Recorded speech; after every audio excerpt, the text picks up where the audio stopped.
नमस्कार देशभक्तों, उठ खड़े हो राष्ट्रवादियों, जग जाओ। ऐसा मैं क्यों कह रहा हूं? क्योंकि जो अपने पड़ोसी देश नेपाल की हालत है ना, आज जिस तरीके का कोहराम मचा हुआ है वहां पे, आगजनी से लहलुहान पूरा देश बिल्कुल बिलख रहा है। सिर्फ 2 दिन में क्या से क्या हालत हो गई। क्या रही है क्रोनोलॉजी इसकी, किन लोगों का है हाथ इसके पीछे और भारत में इसका क्या असर पड़ने वाला है। नेपाल के बारे में ऑलरेडी एक वीडियो मैंने डिटेल्स में बनाया है, वो लिंक मैं डाल दूंगा, देख लेना आप। आज मैं उसकी चर्चा नहीं करूंगा, आज मैं सिर्फ चर्चा करूंगा कि किस तरीके से विश्व की सबसे तेज उभरती हुई अर्थव्यवस्था, जो टैरिफ वार में नहीं झुकती है, जो प्रिसाइज वार करके अपने देश का परचम लहराने में बिल्कुल कामयाब रहती है, उसको काटने की कोशिश की जा रही है। वीडियो अंत तक जरूर देखें, अच्छा लगे अपने दोस्तों के साथ साझा करें। चैनल पे नए आए हैं सब्सक्राइब करें, लाइक करें और बेल आइकन दबाना बिल्कुल न भूलें। आइए आरंभ करते हैं। साथियों, नेपाल भारत का पड़ोसी देश, जो कि भारत के 5 राज्यों से जिसकी सीमा लगती है, और उसकी डिपेंडेंसी की बात करें, डिपेंडेंसी नहीं, म्यूचुअल रेस्पेक्ट एंड रिलेशन की बात करें तो भारत से बड़ा कोई साझेदार नहीं है। क्यों? क्योंकि जितने भी बड़ी चीजें हैं, चाहे वो पेट्रोल हो, लोहा हो, मेडिसिन हो, हर तरह का ट्रेड, नेपाल अपने ट्रेड के 60% के लिए इंडिया पे कहीं ना कहीं आश्रित है। 2024-25 की केवल हम बात कर लें तो $8,535 मिलियन भारत की IOCL जो है वहां पेट्रोल सप्लाई करती है। नेपाल का जो FDI है उसमें 35% से ज्यादा केवल इंडिया का स्टेक है उसमें। एक ऐसी कंट्री आज जो है ना वो बिल्कुल रोड पे आ गई। क्यों आ गई, कैसे आ गई, उसके पीछे आपको इस कम्युनिस्ट माइंडसेट को समझना पड़ेगा। जी हाँ, मैं बात कर रहा हूं उसके पूर्व प्रधानमंत्री KP शर्मा ओली की, जिन्होंने की इस्तीफा दे दिया। प्रो चाइना गवर्नमेंट, कम्युनिस्ट मानसिकता, दुनिया को दिखाते रहो कि भाई सब गरीब हैं, सब दिस दैट हैं, और खुद जो है मलाई चाटते रहो। और उसी के विद्रोह में एक खड़ा होता है आंदोलन। अब यहाँ पे मैं आपका ध्यान आकृष्ट करते हुए बताना चाहूंगा कि ये भी टैरिफ वार का ही एक्सटेंशन है मित्रों। कैसे टैरिफ वार का एक्सटेंशन है? चाइना ने नेपाल से बैन करवाया सारे सोशल साइट्स को, Facebook, Meta, Instagram, YouTube, x. कहाँ के हैं ये सारी कंपनियां? USA। नेपाल ने कौन से चैनल को बैन नहीं किया? टिकटॉक। कहाँ किया? चाइना। यूएस ने कहा अच्छा बेटा हम खेला दिखाते हैं तुमको। डीप स्टेट एकदम से एक्टिव हुआ, बिल्कुल पैटर्न बांग्लादेश का। स्टूडेंट्स, तथाकथित स्टूडेंट्स खड़े होते हैं, नहीं जी हमारी कमाई होती थी इससे, हम पढ़ाई करते थे इससे, और वो आ जाते हैं रोड पे। उनके पीछे आते हैं बाइक पे सवार कुछ लोग क्या अच्छी खासी तादाद में, लगभग 1000-1500 लोग, जो उनको सपोर्ट करते हैं आपके आंदोलन को। और एकदम से आंदोलन हो जाता है बिल्कुल विध्वंसक, और इतना ज्यादा हिंसक, इतना हिंसक कि पकड़ के पीटे जाते हैं वहां के जितने भी पूर्व प्राइम मिनिस्टर से लेकर मंत्रियों तक को। संसद भवन हो, सुप्रीम कोर्ट हो, चाहे वहां के प्रधानमंत्री का घर हो या राष्ट्रपति घर हो, पर्सनल आवास हो या सरकारी आवास हो, हर जगह आग लगा दी जाती है। होटल हिल्टन से लेकर के सब जगह, एवरीवेयर, हर जगह आग लगा दी जाती है। पहले ये डिमांड की जाती है बैन हटाओ, बैन लिफ्ट कर दिया जाता है, उसके बाद बोलते हैं प्रधानमंत्री इस्तीफा दो, अब इस्तीफा देता, उसके बाद भी आग लगाई जाती है। अब यहां पे पैटर्न को समझने की जरूरत है। मैं पैटर्न की बात क्यों कर रहा हूं? क्योंकि बांग्लादेश में भी कुछ इसी तरीके से हुआ था। चुनावी प्रक्रियाओं पे सवाल उठाए गए थे, उसके बाद राष्ट्रपति के घर तक में पूरी तरह लूटपाट सब कुछ, जो वहां के राष्ट्रपिता जिनको कहा जाता था मुजीबुर रहमान को, और उसकी मूर्ति तक खंडित कर दी गई। और आगे मैं और इसके बारे में डिटेल में बताऊंगा। नेपाल में क्या होता है? नेपाल में ये युवा हो जाते हैं हिंसक। अरे भाई तुमने जो डिमांड बोली वो हो गई पूरी। कौन से देश का युवा अपने राष्ट्र को जलाना चाहता है? और चाहता है तो किस हद तक, ये समझने की कोशिश करनी पड़ेगी। तो ये समझ में आ जाता है कि CIA कितना एक्टिव था, डीप स्टेट जो है वो कितना एक्टिव था। हर चीज को आग के हवाले करो। बैंक लूट लिए गए बिल्कुल बांग्लादेश के पैटर्न पे। जेल जो है तोड़ दिए गए, 1500 से ज्यादा कैदी भाग गए। अगर वो राष्ट्र के भविष्य हैं, अपने आप को कहने वाले तथाकथित जनजी जो हैं, वो भविष्य है राष्ट्र के और देश का भला करना चाहते हैं, तो फिर ये सब क्यों? और किसकी सह पे? अब आती है बात सह की। इस चीज को आप समझना। बांग्लादेश में तथाकथित छात्र आंदोलन ही होता है, जिसमें कि राजनीतिक लोग शामिल होते हैं, और बाद में एक पॉलिश्ड चेहरा उनके सामने लाया जाता है। इसका नाम है मोहम्मद यूनुस।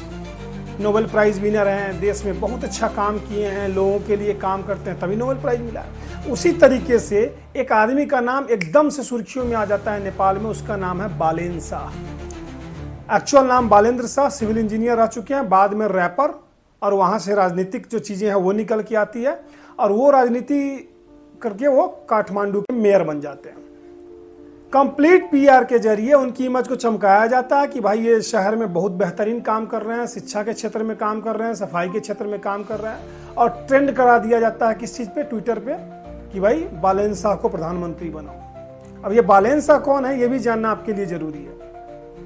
इस आदमी के ऑफिस में ग्रेटर नेपाल का मैप लगा हुआ है। ग्रेटर नेपाल बोले तो उसमें उत्तराखंड के कुछ जिले हैं, कुछ हिमाचल के भी जिले लगे हुए हैं, बिहार यूपी का तो नहीं है, सिक्किम का भी कुछ पार्ट लगा हुआ है। तो आप इसी से इस आदमी की मानसिकता को आप समझ सकते हैं। दूसरा, अभी जो SCO समिट हुआ था, इसमें जब प्रधानमंत्री KP ओली शर्मा जा रहे थे तो इसने पर्सनली मिल करके SCO में एक मुद्दा उठाने की मांग की प्रधानमंत्री से कि भाई भारत का जो लिपू लेक है वो हमारा हिस्सा है, वो हमें सौंप दिया जाए। तो आपको ये समझ में आ गया होगा कि ये आदमी जो है ये एंटी इंडिया माइंडसेट रखता है, और इसीलिए फिर इसको ट्रेंड कराया है।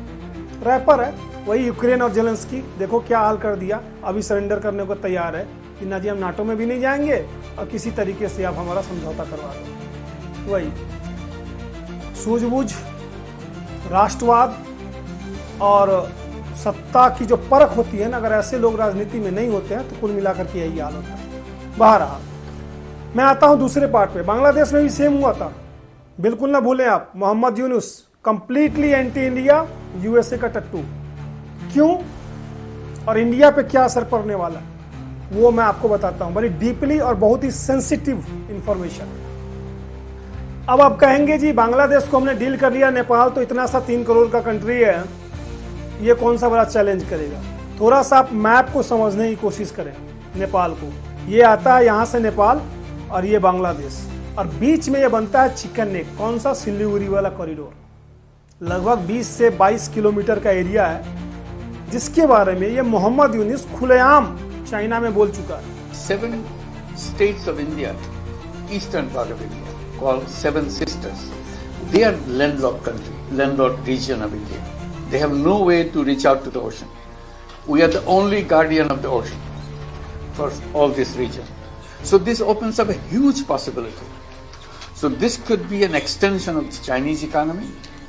Build things, produce things, market things, bring things to China, bring it out to the whole rest of the world. कि ये तो चिकन नेक कॉरिडोर है और बिल्कुल लैंड लॉक्ड है, इसको जो है ना वो सी एक्सपोजर केवल बांग्लादेश ही दे सकता है। तो आप इनकी मानसिकता को समझ रहे होंगे। दूसरा, नेपाल इस साइड से, अगर नेपाल इधर से डिस्टर्ब है और इधर से बांग्लादेश कंप्लीटली डिस्टर्ब है, तो एक चीज यहाँ पे समझ के आती है कि भारत को पाकिस्तान के साथ एक फ्रंट पे, चाइना चलो अभी थोड़ी देर के लिए शांत है लेकिन मान के चलते हैं उसको भी, 2, तीसरा चौथा ये नया फ्रंट, ताकि इसको डीएस्टेबलाइज किया जा सके। किसी को नहीं पच रहा है बॉस, वर्ल्ड में इतनी फास्ट ग्रोइंग इकोनॉमी, यूपीआई ने छोड़ दिया पीछे वीजा को, ट्रंप धमकी पे धमकी दे रहा है, हम इतना टैरिफ करेंगे, इतना टैरिफ लगाएंगे, हम पेनाल्टी लगाएंगे, कोई फर्क नहीं पड़ता। कोई सुन भी नहीं रहा कि सुन के कान से निकाले, कोई रिएक्ट भी नहीं कर रहा है। इंडियन गवर्नमेंट चला जा रहा है अपना, ब्रिक्स को बूस्ट किया जा रहा है, अपनी नई करेंसी निकालने की बात हो रही है, सोलर ऊर्जा जो है उसमें कहीं ना कहीं दबा के काम चल रहा है वर्ल्ड लेवल पे। भाई ये देश जो है ये जा कहाँ रहा है भाई? तो नहीं यार, इसको तो डिस्टर्ब करो, किसी तरीके से डिस्टर्ब करो। और उसी की कड़ी में ये एक नया स्टेप है, इस चीज को समझने की जरूरत है। बिहार में इतना अच्छा प्लेटफॉर्म बनाया गया था, बावजूद इसके 2 दिन के लिए निकल लेते हैं राहुल गांधी मलेशिया, जाकिर नायक जहां मौजूद है, और बाकी डीप स्टेट जॉर्ज सोरोस के वहां पे 2 ऑफिस है, 3 ऑफिस। तो ये चीज समझ सकता आदमी। और जाने से पहले वो आदमी बोल के गया था कि भैया एटम बम छोड़ो, अब तो हाइड्रोजन बम लेकर के आएंगे। तो कुछ ना कुछ एक नया धमाका भी होने वाला है। मैंने आपको क्यों बोला है मित्रों, सारे राष्ट्रवादियों, सारे देशभक्तों, जगने के लिए और स्टे अलर्ट होने के लिए, क्योंकि भारत का जो प्रधानमंत्री है ना आदरणीय मोदी जी, वो डील कर लेंगे सामने चाहे कोई भी आए, और वो चिकन नेक को इतना हल्के में ना ले। क्यों? क्योंकि जहां तक मेरी जानकारी है, चाहे वो S-400 हो, चाहे Su-30 एयरक्राफ्ट हो, चाहे state of the art missiles और अपने वेपनरीज हो, वो सब उस एरिया में रखे गए अच्छे तक। कोई सोच भी नहीं सकता, इवन तो चाइना भी नहीं सोच सकता उस एरिया के बारे में, इतना ज्यादा उसको पैक किया गया है। उसकी चिंता तो हम छोड़ देते हैं प्रधानमंत्री पे, सरकार पे। हम अपने दायित्व की बात करते हैं कि वो तिलचट्टे ना फिर से कुलबुलाने लगे हैं।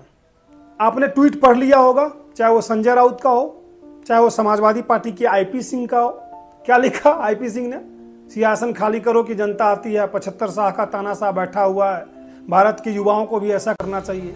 उस हिसाब से तो मुलायम सिंह ज्यादा उम्र में मरे हैं वहां पे, और उसके हिसाब से तो मल्लिकार्जुन खड़गे खुद 83 साल के, सोनिया गांधी 79 ईयर्स, और मैं गिनाने लगूंगा तो सीरीज हो जाएगी। शरद पवार 85 साल। इनकी मानसिकता सोच की बात कर रहा हूं।